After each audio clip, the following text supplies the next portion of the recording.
আল্লাহর কোন বান্দা যদি কোনো গুনাহ, ইমানদার নাফরমান যদি লাগাতার গুনাহ চলতে থাকে, একটা গুনাহ টানা করতে থাকে, তো আল্লাহ তারে 3টা সাংঘাতিক শাস্তি দেয়। কথা বুঝছেননি আমার? মানে এক তো হলো আমার গুনাহ হয়ে গেছে, আমি ছেড়ে দিছি, আবার সাথে সাথে ভুল হয়ে গেছে। আরেকটা হলো গুনাই আমার জিন্দেগি, আমি গুনাহটাকে, আল্লাহর এই নাফরমানিটাকে আমার জীবনের সাথে মিশিয়ে ফেলছি। এটাই আমার ধারাবাহিক 10 বছর, 5 বছর, 20 বছর, 6 মাস আমি একই রকম নাফরমানি করছি। এরকম যদি করো হয়, আল্লাহ যখন অসন্তুষ্ট হয়, ভাই ছেলেরা তোমরাও শোনো, আল্লাহ তখন তাকে 3টা সাংঘাতিক শাস্তি দেয়। কি কি? 1 নাম্বার, আদাল্লাহুল্লাহ, আল্লাহ তখন নিজে নারাজ হয়ে আল্লাহই তাকে পথভ্রষ্ট, গোমরা করে দেয়। যা, ঠিক আছে বান্দা, আজ 6 মাস আমাকে মনে পড়লো না, আজ 6 বছর আমাকে মনে পড়লো না, আজ 20 বছর এক টানা এই গুনাহ করছো, ছাড়তে পারলা না, ঠিক আছে, লম্বা সময় আজকে আমি সিদ্ধান্ত নিলাম, তুমি বান্দা, আদাল্লাহুল্লাহ, আমি তোমাকে গোমরা করে দিলাম, জান্নাতের রাস্তা থেকে সরায় দিলাম, যা নাফরমান, এবার তুই যেদিকে মন চায় যা। এটা আল্লাহ করে। 2, ওয়া খাতামা আলা সামঈহি ওয়া কলবি, কোরআনের আয়াত। আল্লাহ বলে 2 নম্বর শাস্তি দেই, গুনাহ যখন লম্বা হয়, নাফরমানি যখন দীর্ঘদিন হয়ে যায়, আমি আল্লাহ নারাজ হয়ে একদিন কান এবং অন্তর এই 2টার মধ্যে মোহর মেরে দিই। ওয়া খাতামা আলা সামঈহি ওয়া কলবি, কানে এবং অন্তরে আল্লাহ বলেন আমি মোহর মেরে দিই। অর্থাৎ তখন আর এই কান হকের কোনো কথা, আখিরাতের কোনো কথা শুনে না। এই অন্তর আল্লাহ পরকাল, আখিরাত, মৃত্যু পরবর্তী মিজান, হাসর নসর কিছুই আর এই অন্তর বোঝে না, মোহর মেরে দেয়, একবারে সিল মেরে দেয়।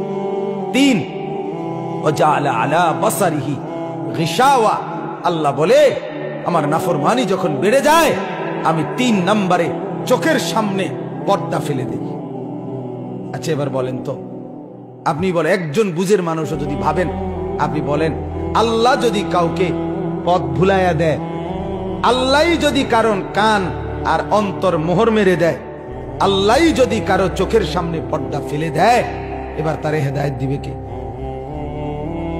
বলো না ভাই, তোমারে এবার আলোর পথ দেখাবে কে? তোমারে এবার জাহান্নাম থেকে বাঁচাবে কে? এই ঠিক এই কথাটাই আল্লাহ কোরআনে বলছে। এরপরে কথা এটাই, ফামান ইয়াহদিহি মিন বাদিল্লাহ, রব্বুল আলামিন বলে, বন্ধু আমি যাকে গোমরা করে দিলাম, আমি যার কান আর অন্তর মোহর মেরে দিলাম, আমি যার চোখের উপরে পর্দা ফেলে দিলাম, এবার বন্ধু বলেন তো, ফামান ইয়াহদিহি মিন বাদিল্লাহ, আমি আল্লাহকে বাদ দিয়ে বলেন তো এই নাফরমানকে হেদায়েত কে দিবে? কে দিবে? আর কোত্থেকে আলো পাবে? দুনিয়া তো চলবে বাপ। আপনি এবার বলেন, আমি রাগ করে নাই, বুঝার জন্য বলি, আজকে যার বয়স 60 বছর, 50 বছর যে মুরব্বীর বয়স, এবড়া এখনো বিড়ি খায়, আপনি মনে করেন তো এবড়ার এই নাফরমানিটা যে কতদিন ধরে? কথাটা বলেন, 60 বছর 50 বছর ধরে লাগাতার আপনি একই রকম বিড়ি খেয়ে যেতেছেন, সিগারেট খাইতেছেন। আজকে 30 বছর আপনি একই রকম চা দোকানে বসে টেলিভিশন নর্তকীর নাচ দেখেন, কথায় কথায় গালি দেন। আপনি বলেন তো চাচা, আপনার গন্তব্য কোন দিকে যাচ্ছে? বলেন, গুনাহ কত লম্বা হয়েছে বলেন তো? আজকে 20 বছর মনে করেন যার ঘরে রঙিন টেলিভিশন চলে, একই রকমে প্রতিদিন স্ত্রী ছেলে মেয়ে নাচ গান সিনেমা নাটক দৃশ্য উলঙ্গ পনা দেখে, এই ঘরের হালাতটা কি মনে হয়? কত গুনাহ কত বছর কথা বোঝেন নাই আমার? 20 বছরও আপনার গুনাহটা ছাড়বার কথা মনে হইল না। এটা যে এত বড় গুনাহ, এর দূর বিবেকে আসলো না। আপনার পরিণতিটা কি? কি মনে হয়? কি মনে হয়? আজ 30 বছর বাজারে ব্যবসা করে, 10 বছর ব্যবসা করে, প্রত্যেক দিন ওনার ব্যবসা একই জিনিস ওজনে কম দেয়, ঠকায়, মিথ্যা বলে, ধোকা দেয়। আপনি বলেন তো ওনার পরিণতিটা কোন দিকে যাচ্ছে? বুঝাইতে পারলাম কিনা? ছেলেরা, বাপ, তোমরা এবার বলো, আজ 6 মাস মনে করো, 6 মাস বা 1 বছর তুমি কোনদিন ফজরের নামাজ একদিনও পড়লা না, তুমি জানো না ফজরের নামাজ কখন পড়ে, কয়টায় পড়ে। বলো না ভাইয়া, তোমার জিন্দেগি কোন দিকে যাচ্ছে? যদি এমন হয় একদিন আর মনে না পড়ে তুমি মুসলমান, কি হবে তোমার? দুনিয়া দুনিয়া চলবে বাপ, বাত আটকাইবে না, খানা দানা বন্ধ হবে না, বিয়ে শাদিও বন্ধ হবে না, বাচ্চা কাচ্চাও হইব, পেশাব পায়খানাও চলবে, ঘুমও আসবে। আখেরাত এগুলো তো আল্লাহ তাআলা বাপ, এগুলো তো আল্লাহ কুত্তারও দেন। কুত্তাও তো খায়, কুত্তাও তো ঘুমায়, কুত্তাও তো পেশাব পায়খানা করে, কুত্তারও যৌন চাহিদা পূরণ হয়, কুত্তারও বাচ্চা কাচ্চা হয়, হয় না? মা কথা কয় না তো? তুমি আলাদা? আলাদা কি বলো ভাইয়া?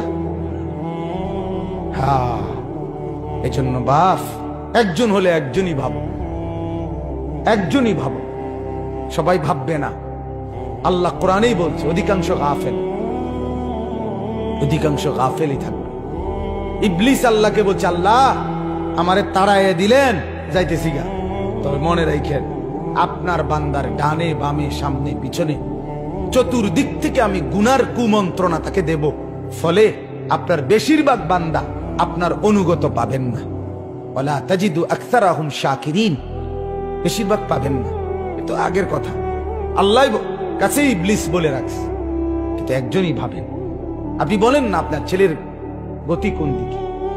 আমি কিছুদিন আগে চাচা এক জায়গায় মাহফিলে গেছি, এক জেলায়, আমি নাম বলতেছি না, ওনাদের বাবা, কথা শুনেন, 6 সন্তান, ওনাদের বাবা ওই জেলার শ্রেষ্ঠ আলেম ছিলেন, বড় মাদ্রাসার প্রতিষ্ঠাতা। ওই মাদ্রাসার মাহফিলে গেছে, 6 ছেলেই লন্ডন থাকে, তার মধ্যে 4 জন দেশে আসছে ওই মাহফিল উপলক্ষে।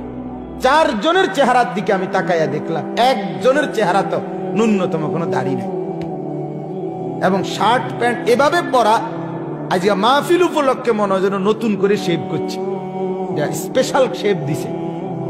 কথা বুঝছেন? আহা, আপনি বলেন তো, আপনি ভাবেন তো, এই বাবার ছেলেরা যদি এভাবে ইসলাম ভুলে যায়, এদের সন্তান, কথা বোঝেন নাই আমার, এদের পরবর্তী জেনারেশন, এর পরের জেনারেশন আর চিনবে ইসলাম? 50 বছর পরে কি হইতে পারে? ছেলেরা এবার তোমরাও বলো ভাই, আমার অনুরোধ ভাই, আমি খুব বেশি আহাজারি করি, তোমরা এই ছেলেরা তোমরা বলো, তোমরা যদি জীবন এমন হয়, তোমাদের এই বয়সে তোমরা যদি সারা দিন মোবাইলেই ছবি দেখো, নাচ দেখো, গান দেখো, সিনেমা দেখো, নর্তকী দেখো, এক ওয়াক্ত নামাজ পড়তে যদি মন না চায়, তো তোমার সামনে যে জেনারেশন আসবে, আমি যেমন আমার বাবার ছেলে, আমারও তো এখন 4টা ছেলে মেয়ে, কথা বলেন না কেন? তো তোমার সামনে তো চিনেই আগামী 20 বছর পরে, আগামী 30 বছর পরে তোমরাও ছেলেরা, তোমাদেরও তো জেনারেশন আসবে, আল্লাহ চাহে তো তোমরাও তো বিয়ে করবে, তোমরাও তো ইনশাআল্লাহ সন্তানের বাবা হবে। তুমি ভাবো তো, তোমার আখলাক যদি এমন হয়, তো তোমার সন্তানটা কি করবে তখন? তুমি বাবা হয়ে যদি কোনদিন ফজরের নামাজ না পড়ো, ও তো চিনবেই না নামাজ, ও তো আখিরাত চিনবেই না, ও তো পরকাল চিনবেই না, ও তো আল্লাহ চিনবেই না। এজন্য দয়া করো, দয়া করেন বাবারা, আপনাদেরকেও বলি, আপনি আপনার ছেলের দিকে নজর দেন, মেয়ের দিকে নজর দেন, স্ত্রীর দিকে নজর দেন, এটা জিম্মাদারি। ফালিযালিকা ফাদউ, দাওয়াত দেন, আল্লাহর দিকে দাওয়াত দেন, তাহলে নিজের স্ত্রী, নিজের ছেলে, নিজের মেয়ে, নিজের পাড়া, নিজের মহল্লা, নিজের এলাকা, এক উম্মতের দায়িত্ব আমাদের তো শুধু এতটুকুও না, সারা পৃথিবী দাওয়াত দেওয়া, সমস্ত মানুষকে আল্লাহর দিকে ডাকা, এটাই আমাদের জিম্মাদারি। সেই ব্যাপক দায়িত্ব আমাদের, সেখানে আমরা কিছুই না করলে আল্লাহর কাছে কি জবাব দিব বলে? এজন্য দয়া করে প্রত্যেকের কাছে অনুরোধ, আপনারা প্রত্যেকেই দাওয়াত ও তাবলীগের মেহনতে আল্লাহর রাস্তায়, আবারও এই গ্রামে প্রচুর দাওয়াত ও তাবলীগের মেহনত চলছে, বিগত দিনের ইতিহাস এটা। আলহামদুলিল্লাহ, আমরা অনুরোধ করব আপনাদের এই ঐতিহ্য দাওয়াত ও তাবলীগের এই মেহনত আপনারা আগামী দিনেও চালু রাখবেন, বলেন ইনশাআল্লাহ। আপনাদের এই ছেলেগুলোকে প্রত্যেকটাকে দাওয়াত ও তাবলীগের সাথীদের সাথে জুড়ায় দেন, আল্লাহর দ্বীনের পথ ধরায় দেন। তবে শুধু খেয়াল করেন এতটুকু, দেখবেন ইনশাআল্লাহ এদের চেহারা বদলে যাবে, এদের আখলাক বদলে যাবে। এরা মুসলমান, এদের বাবা মুসলমান, এদের মা মুসলমান। এরা জন্মের পরে কানে নর্তকীর আওয়াজ শুনে নাই, আজান শুনছে, গান শুনে নাই। এদেরকে গুনাহ ভুলায় দিছে, নারীর ফাঁদ ভুলায় দিছে। ইনশাআল্লাহ ধুয়ে মুছে সাফ করে দিলে দিল আবার স্বচ্ছ আয়নার মতো পরিষ্কার হবে, আল্লাহর জন্য জানবাজি করে লড়বে ইনশাআল্লাহ। লড়বে, এই ছেলেরাই লড়বে, এই ছেলেরাই লড়বে। সারা দেশ জুড়ে আলহামদুলিল্লাহ মুসলমানের অগণিত যুবক আল্লাহর দ্বীনের জন্য এগিয়ে আসতেছে, বলেন আলহামদুলিল্লাহ। অতএব দাওয়াত, এই মিশন আপনারা প্রত্যেকেই আপনাদের জীবনে বাস্তবায়ন করবেন। ছেলেরা ইনশাআল্লাহ, যে ছেলেরা আছেন এখানে, ভাই তোমরা ভাই নিয়ত করো, তো এমনি নিয়ত করো না হাত তুলে যে আমরা আল্লাহর রাস্তায় সময় দেবো ইনশাআল্লাহ। নিয়ত করো ভাই, আল্লাহ তাআলা তৌফিক দান করেন, আল্লাহ তাআলা কবুল করেন।